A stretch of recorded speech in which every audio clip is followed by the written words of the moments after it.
Hi, I'm Lena. The article I will read is Conflict Resolution Skills. Building the skills that can turn conflicts into opportunities. Conflict is a novel part of any healthy relationship.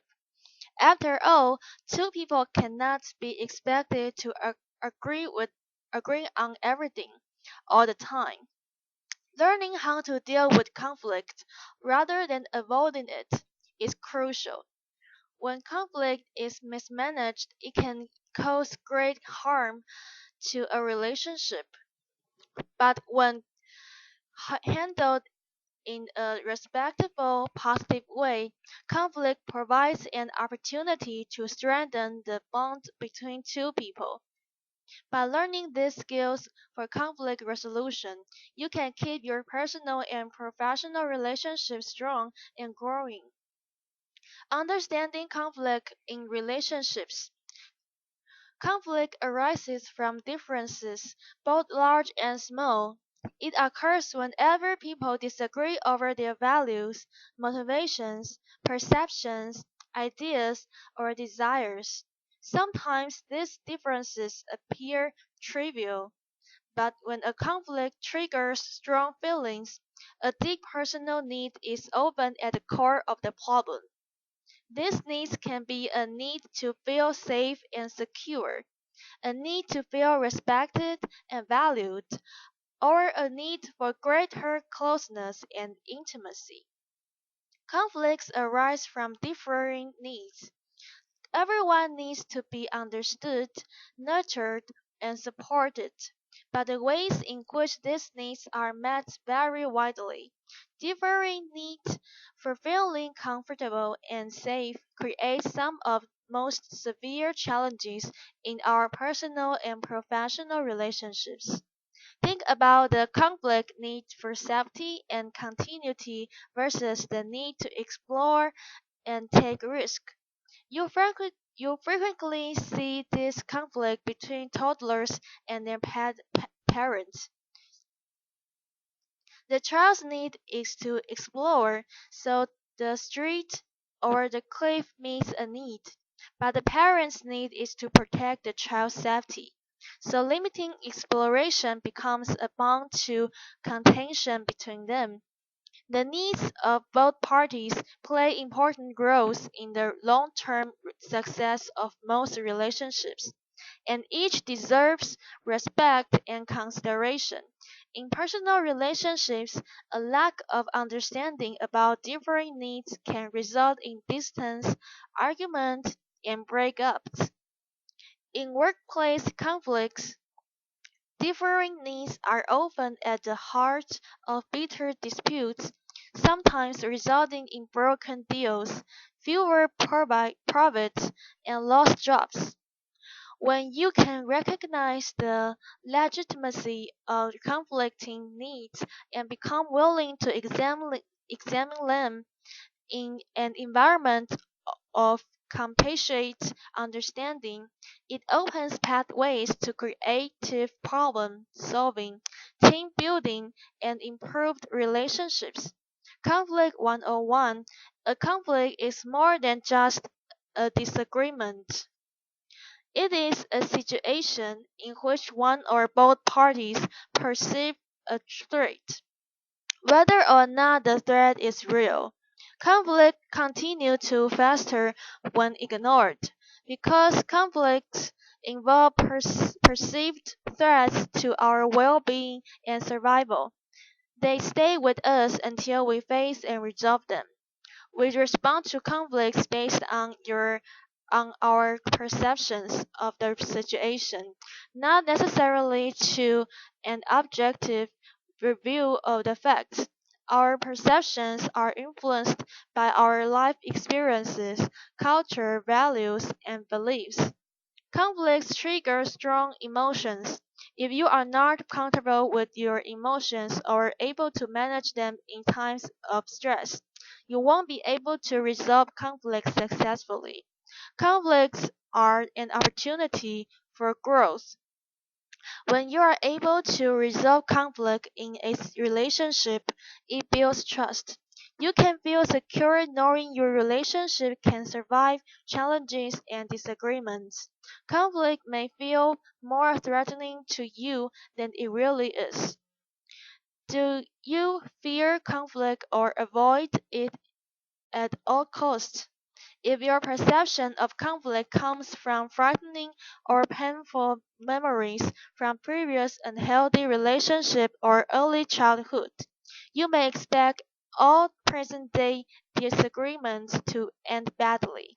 You may view conflict in relationships as demoralizing, humiliating, dangerous, and something to fear. If your early life experiences also left you feeling out of control and powerless, conflict may even be traumatizing for you. If you view conflict as dangerous, it tends to become a self-fulfilling prophecy. When you go into a conflict situation already feeling extremely threatened, it's tough to deal with the problem at hand in a healthy way. Instead, you are more likely to shut down or blow up in anger. Healthy and unhealthy ways of managing and resolving conflict. Unhealthy responses to conflict and unhealthy response to conflict. An inability to recognize and respond to the things that matters to the other person. Explosive, anger, hurtful, and resentful reactions. The withdrawal of love resulting in rejection, isolation, shaming, and fear of abandonment. An inability to compromise or see the other person's side. The fear and avoidance of conflict, the expectation of bad outcomes. Healthy responses to conflict. The capacity to recognize and respond to the things that matter to the other person. Calm, non-defensive, and respectful reactions. A readiness to forgive and forget, and to move past the conflict without holding resentment or anger. The ability to seek compromise and avoid punish.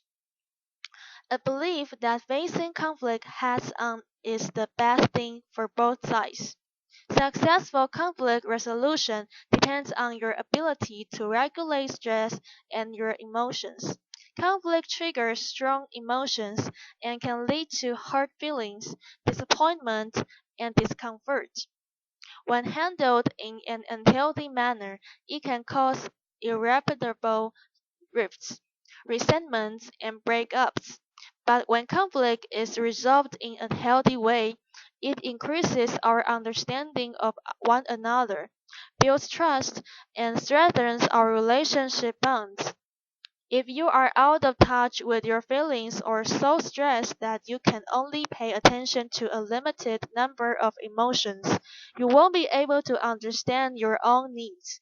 And if you don't understand your own needs, you will have a hard time communicating with others and staying in touch with what's really troubling you.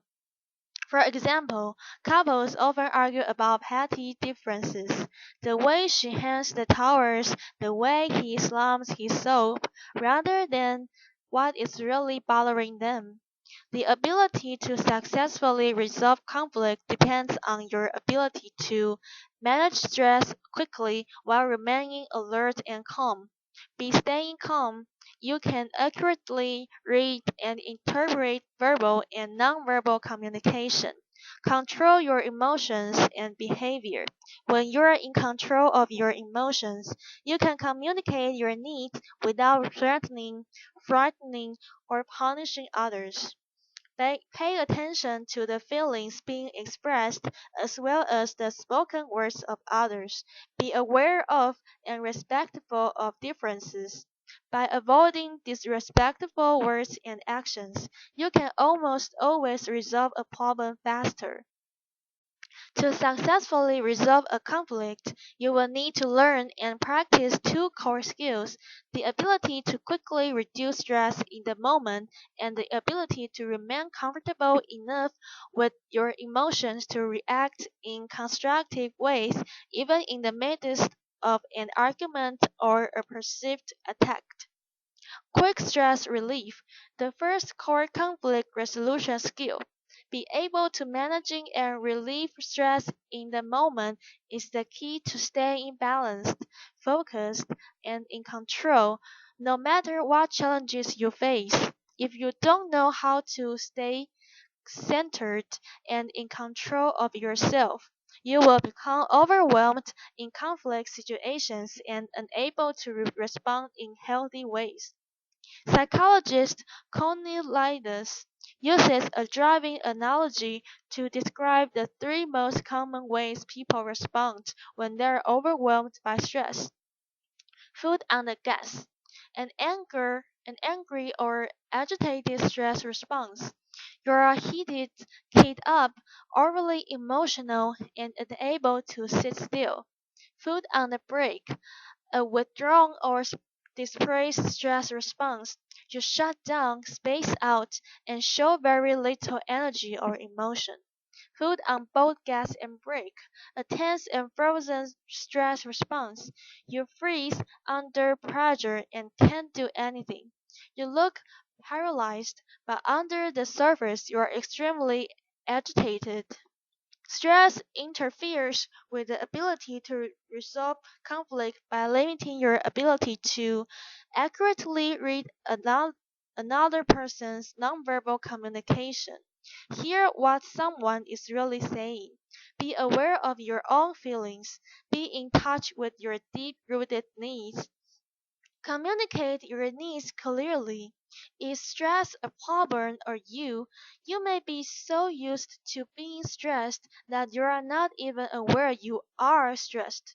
Stress may be a problem in your life if you identify with the following. You often feel tense or tight somewhere in your body. You are not aware of movement in your chest or stomach when you breathe. Conflict absorbs your time and attention. Learn how to beat stress in the moment. The best way to rapidly and reliably relieve stress if you don't have someone close at hand or to talk to is through the senses: sight, sound, touch, taste, and smell.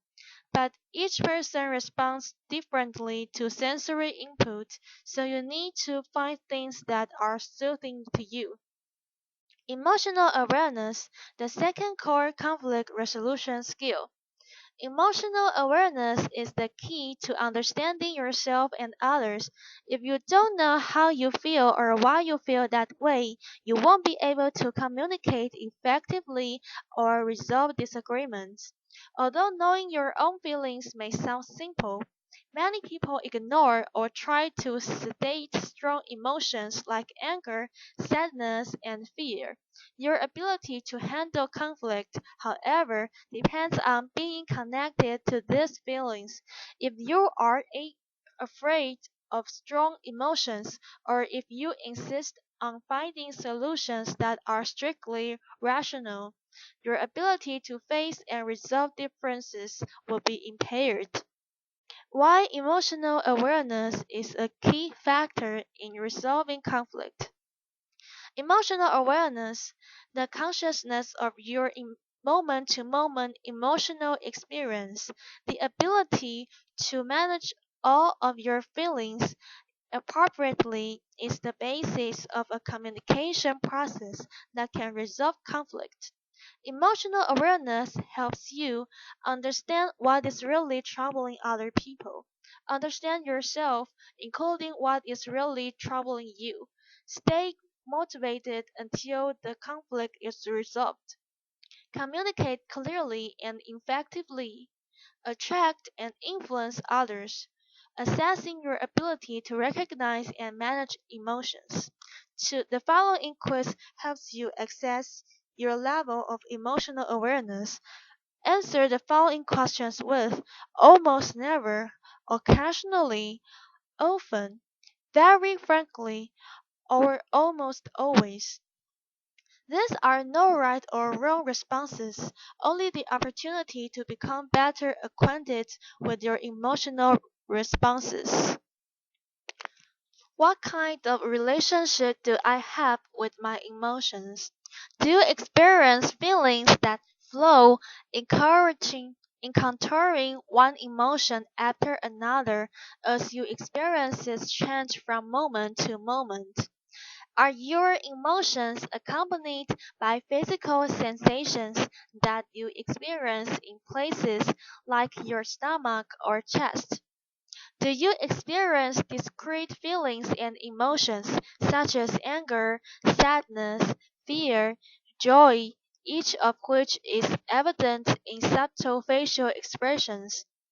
Can you experience intense feelings that are strong enough to capture both your attention and that of others? Do you pay attention to your emotions? Do they factor into your decision making?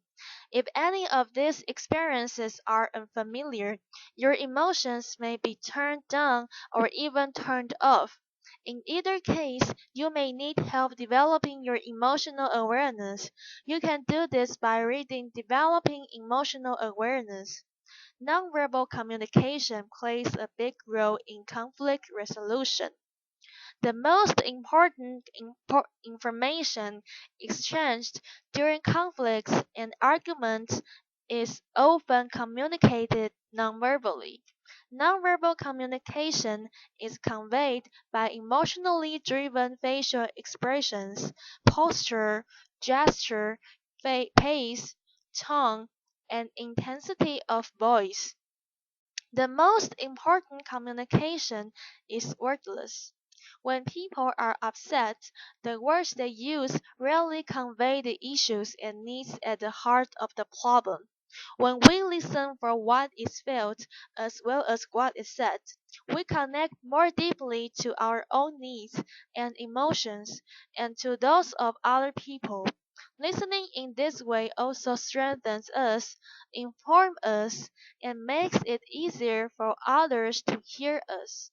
When you are in the middle of a conflict, paying close attention to the other person's nonverbal signals may help you figure out what the other person is really saying. This will allow you to respond in a way that builds trust and gets into the root of the problem. A calm tone of voice, a reassuming touch, or an interested or concerned facial expression can go a long way toward relaxing a tense exchange. Your ability to accurately read another people depends on your own emotional awareness. The more aware you are of your own emotions, the easier it will be for you to pick up on the wordless clues that reveal what others are feeling. Humor, judiciously used, can effectively diffuse conflict. Once stress and emotion are brought into balance, your capacity of joy, pleasure, and playfulness is unleashed. Joy is deceptively powerful resource. Studies show that you can surmount adversity as long as you continue to have moments of joy. Humor plays a similar role when facing conflict. You can avoid many confrontations and resolve arguments and disagreements by communicating in a humorous way. Humor can help you say things that might otherwise be difficult to express without offending someone. However, it's important that you laugh with the other person, not at them. When humor and play are used to reduce tension and anger, reframe problems, and put the situation into perspective, the conflict can ac- actually become an opportunity for greater connection and intimacy. Tips for managing and resolving conflict. Managing And resolving conflict requires the ability to quickly reduce stress and bring your emotions into balance. You can ensure that the process is as positive as possible by sticking to the following guidelines. Listen for what is felt as well as said. When we listen, we connect more deeply to our own needs and emotions and to those of other people.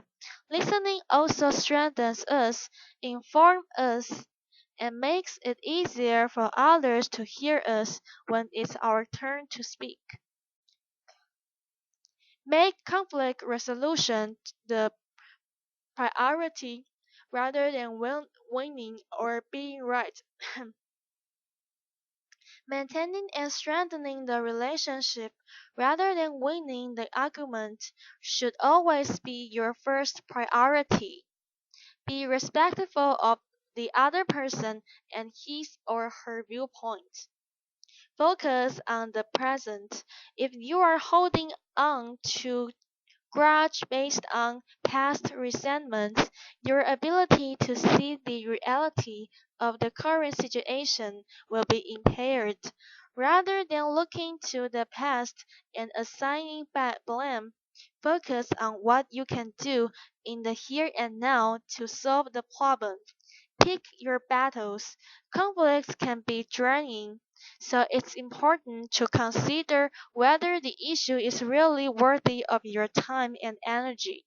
Maybe you don't want to surrender a parking space if you've been circling for 15 minutes, but if there are dozens of empty spots, arguing over a single space isn't worth it. Be willing to forgive. Resolving conflict is impossible if you are unwilling or unable to forgive. Resolution lies in releasing the urge to punish, which can never compensate for our losses and only adds to our injury by further depleting and draining our lives. Know when to let something go. If you can come to an argument, agree to disagree. It takes two people to keep an argument going. If a conflict is going nowhere, you can choose to disengage and move on. This is the end of my reading. Thanks.